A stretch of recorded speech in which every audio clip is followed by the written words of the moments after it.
Not to brag, but did you know Teslas can actually fly? All right, what's going on YouTube? Welcome back to another video. For today, we're gonna go ahead and talk about rotating our tires on our Tesla Model 3. The performance, to be exact, because this is quite a little bit different just because these have staggered wheels coming from factory. Staggered meaning different sizes. So they are a little bit slimmer here in the front compared to the big beefy bad boys in the rear. For those who are not aware, I will go ahead and run them down real quick for you. So here on the front, they have two 35s, and keep in mind, it says on the outside, which is on the outside of the vehicle. That's going to be important here in a little bit.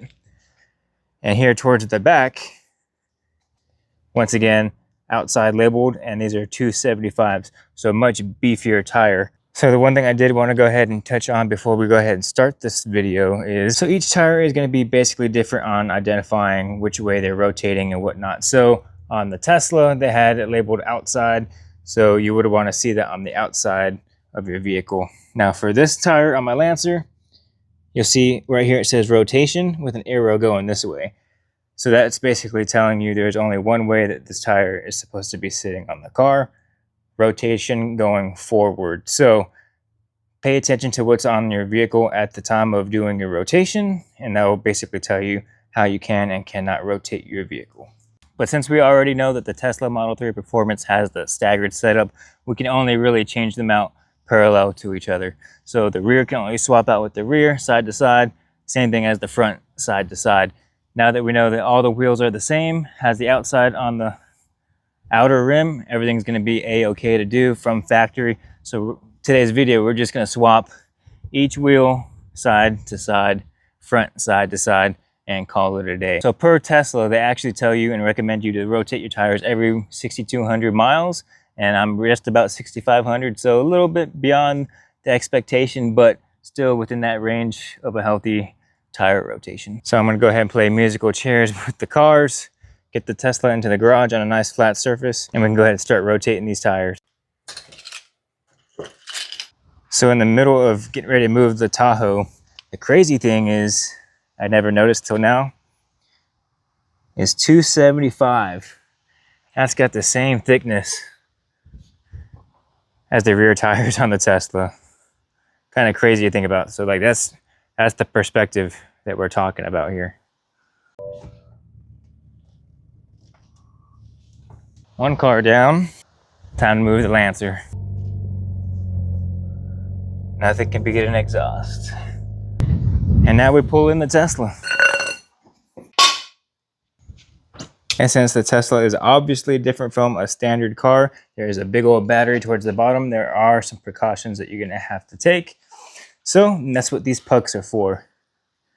So these are rubber pucks, and they're gonna go on the underside of your car. There's gonna be little designated areas where this goes up into the car, and then you will jack it up with your jack. On top of that, I have my jack stands. Safety is always paramount. This little chalk to get the wheels off. So that's one thing I noticed with my Tesla. I don't know if it's just mine or maybe yours is the same way, but I didn't have anything to bust those lug nuts off. But I do have that, and that should fit at least one of those lugs. I guess we're gonna find out. But this is pretty much all you're gonna really need, primarily these pucks. That way you're not puncturing and damaging your battery. These are essential to have, and I will link that down in the description box down below if you want to go ahead and pick it up.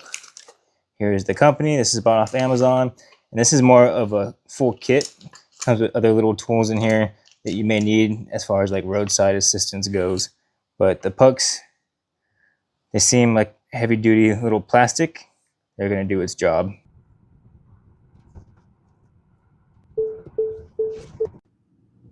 All right, since this is the first time I'm doing this myself, we're gonna go ahead and try to locate these pucks. But look how nice and clean underneath the car is. Unique perspective. If you ever want to know what the underside of a Tesla looks like, well, there you go. So, I think I found one plug here towards the back. And then the front should be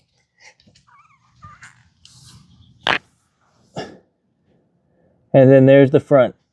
So they're easy to find. That's like basically the only hole that you're going to find towards the railing of your car.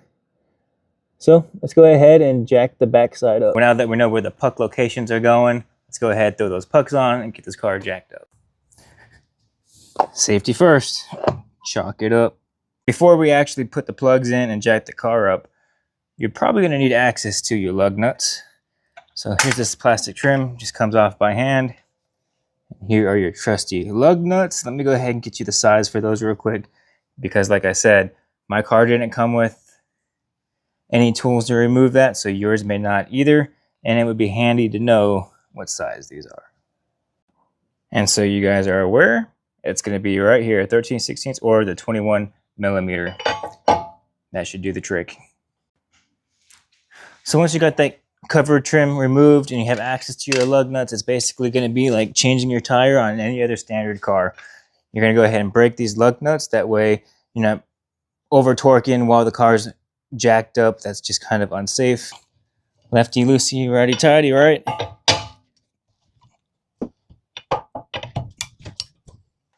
So I'm just going to do the rear tires for now because of space in the garage at the moment. All right, back underneath the car, here is that puck. And you guys will notice this little O-ring on here, this little packing, whatever you want to call it, whatever it is to you. Just put it up there in the hole, give it a nice little twist, seat in place and stay in place. That way the jack can go ahead and make contact with that and not your precious battery. All right, from here, self-explanatory, you're going to line up that puck with the foot of your jack. Make sure it's nice and centered, like a little claw video game. And you're just going to start cranking away. So here we are underneath the car, pretty skeptical on where to exactly put the jack stand without harming the battery. So what we're going to go ahead and do is put it right here underneath the strut. Really, the main reason why I'm okay with putting it there is because, one, I'm not going to be under the car, and two, it's nowhere near the battery. So let's just see what happens. We're going to slowly lower this onto the jack stand, and like I said, fingers crossed everything goes a-okay. And so far so good. Got enough clearance to get the tire off. Let's go ahead and do the exact same to the other side. Find the hole. I'll be lying if I didn't tell you this was pretty scary.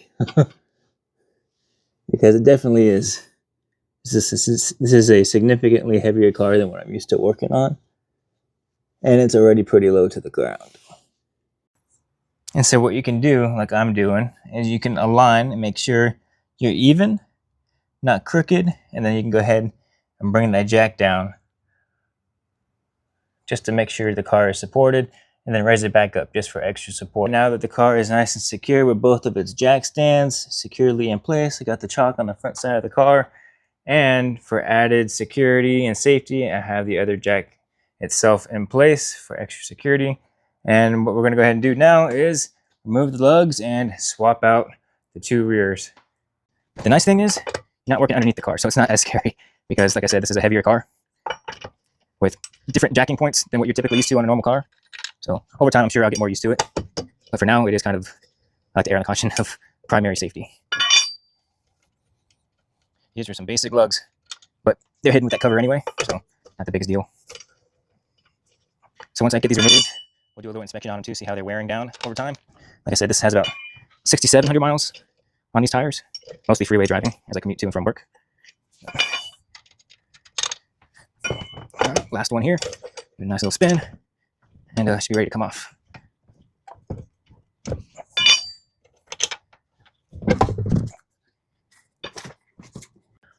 So as I'm looking back here, this is all plastic right here.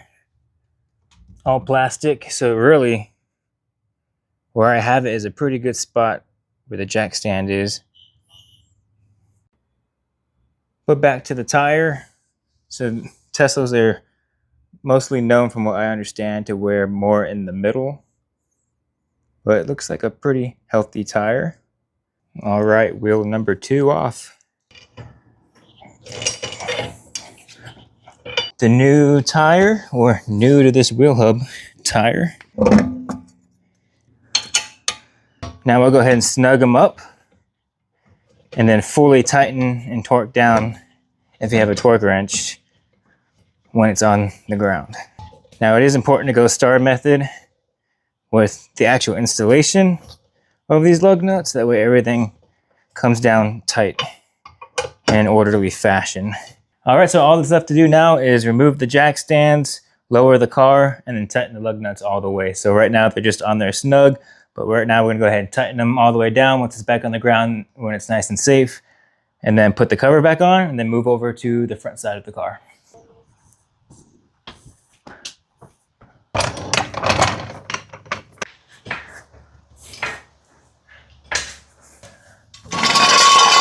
Now that the rear is done, time to do the front.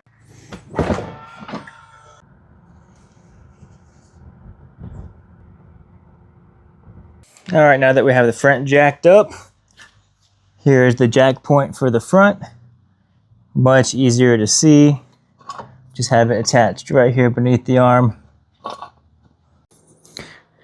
And before I forget to mention, these cars sit pretty low. If you're gonna get a jack, make sure you get a low profile. That way it sneaks underneath the car a lot easier, because when you add that extra depth with a puck, it actually makes it a little more difficult. So highly recommend go pick up a low profile jack, especially if you own a Tesla.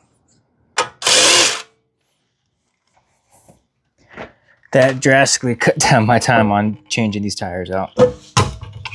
I'm gonna go the long way around. And since the tire is off, just look how massive and nice this freaking Tesla brake is. Now, as you guys know, the regenerative braking, you really don't need to use these. But if you do, just know the stopping power is there, and they are beautiful to look at.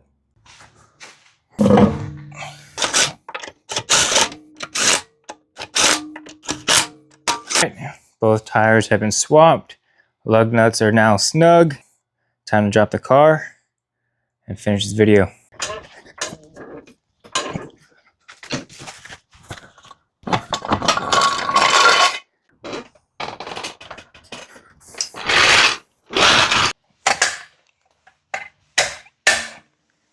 And we are done. All right, so I can conclude that anybody should be able to do your tire rotation, and that 2, these pucks came in good handy. They worked very well, didn't damage the car, and performed the job it's supposed to do. So, like I said, I will link that down in the description box down below. Pick it up, go ahead and pick it up off of Amazon. Store is nice and easy in this bag and sits in your trunk. That way, if you ever need to use them, that's where they're at. So now that the tires are physically swapped out, there is actually one more thing that you can actually do to take it one step further. So we're gonna have to go hop inside the car. So what you can do is go over to your control panel, go over to your service, and what you can do is maintenance, tire rotation, and you can do record. These are all season tires, tire rotation complete. And then brake pedal with a key present.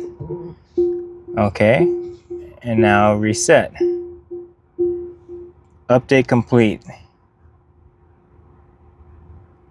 And it also gives you this little warning to limit hard acceleration in the first few minutes of driving to ensure vehicle calibration. So, looks like we did our tire rotation and we have it logged now. And there you go. We are now green. It used to be red up there. And it tells you the next maintenance plan at 12,000 miles is when the next time we should do this tire rotation.